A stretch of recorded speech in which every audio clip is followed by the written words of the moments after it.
You ask Tiger to calculate. This deals with finding the midpoint between 2 points.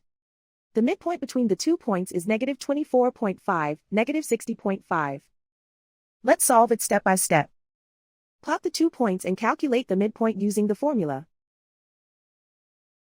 The coordinates of point 1 are, x1 equals negative 53, y1 equals negative 40. The coordinates of point 2 are, x2 equals 4, y2 equals negative 81. PM represents the midpoint of the 2 points.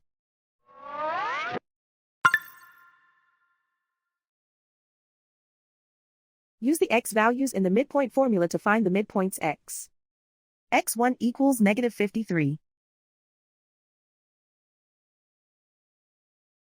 x2 equals 4.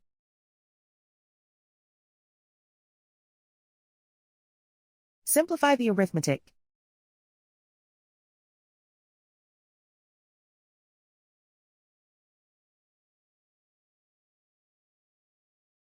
Use the y values in the midpoint formula to find the midpoints y.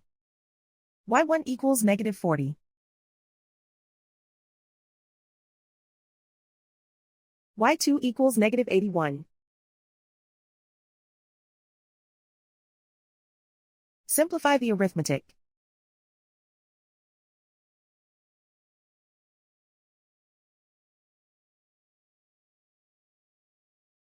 And so, the midpoint is negative 24.5, negative 60.5.